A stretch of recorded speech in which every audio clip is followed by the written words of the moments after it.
What is going on, guys? Jack here, and today I've got a quick little video to let you guys know and discuss the new change list for the latest Eastside Hockey Manager Early Access update.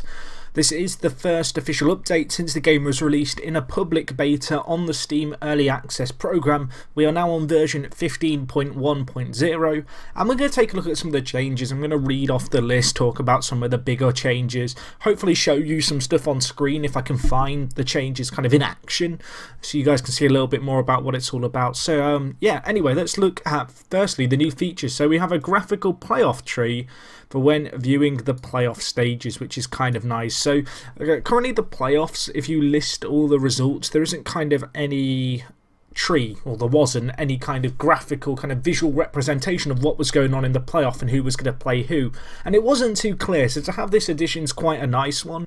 Anyway, the next thing is the fact they've added a skin graphic for attributes on player and non-player profiles. I'll tell you now, the new player attribute kind of graphic is lovely. It makes things way more clearer. You've now got all the attributes in white with like little backgrounds behind them, and it looks a lot nicer. And the other thing we've got is a new feature of the fact that the AI will now evaluate overall roster changes in trade. So that's quite a nice one. My guess would be here that perhaps previously, if you had a trade that involved multiple players being swapped either way, the kind of GM of the AI manager will now look at the kind of overall kind of what's going on and how it's actually going to affect his roster, the trade, rather than look at just the individuals coming in and out. Anyway, there's a few other little rule changes here, so that's stuff for the Swedish and Russian leagues, got stuff for the Olympic break, and also some kind of wage demand changes for Russia and Finland, so that's kind of nice. Also some fixes for historical databases, which is really good. One thing I really like about EHM is the fact that it does support historical databases and databases of previous EHM 2007 game, the game EHM 2007 in this new early access. That's going to benefit them. In terms of gameplay changes, there's quite a few changes here, which is really promising because this is the first update. So we have improved AI evaluation of players in trades, improved AI for trimming roster when near salary cap limits. That one's a really nice one. I know the Blackhawks at the end of the first season have well, I think they are over the salary cap, and they were doing some weird things as a result, so that's quite a nice one. You can also see here improved chances of players wavering their no trade clause when being traded to another contender, so just nice little fixes like that. Scout assignment instructions default to recaps only. Not experienced any issues with that, but that's a nice one if that's been affecting you. You can also see a general AI improvements in the draft, in draft picks, when responding to trade offers, and when putting expensive players on the block. So just general AI improvements when it comes to the trading system. I think that's kind of been one of most people's main gripe with the game, so to see that get addressed early on is nice. Hopefully there'll be further tweaks as kind of, I guess, people find other issues that perhaps exist with the trade system as it is right now. You can also see updates for the NAL League and also the All-Stars League, just little fixes there.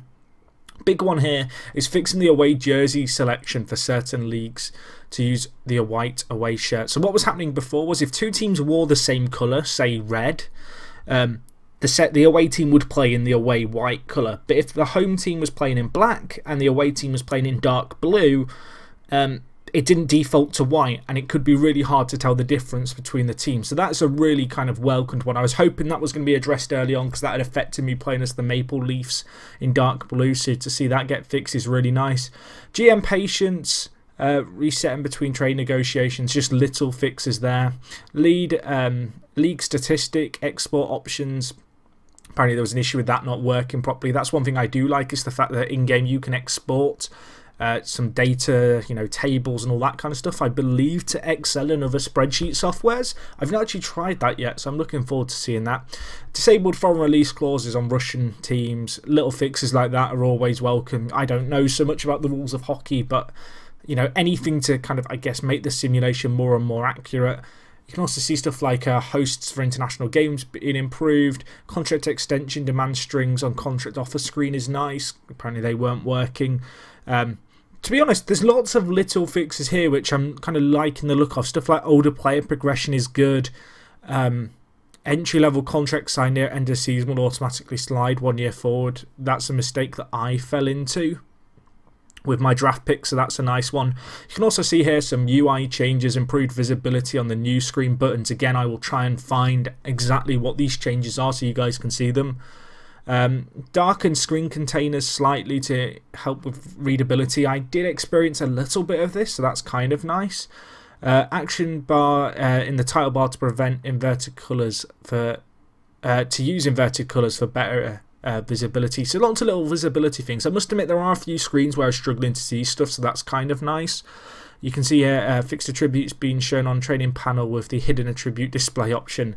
I can only assume that's a debug option that just got left in, but it's fixed now. Fixed duplicate offering club name offers in the sheet news item. Didn't experience that myself, but again, a nice fix.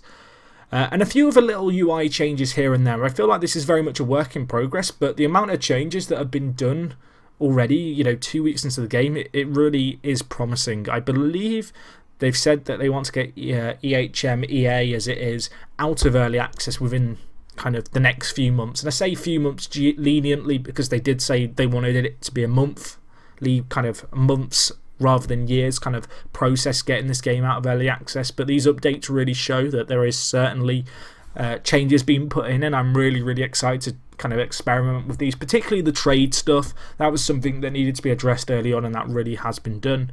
Other stuff, fixing club names and colours, missing in some databases. A few crash fixes. I have seen a few people complaining about crashes, so that's really nice too.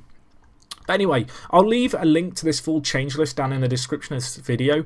This is more of an experiment video. I appreciate not everyone's going to enjoy this, but if you're into this kind of video, if this kind of video you'd like to see more of at every update, let me know. It's kind of a pilot episode, I guess. If people want me to kind of look at the changelog in a bit of detail and give my thoughts on it, I'm more than happy to.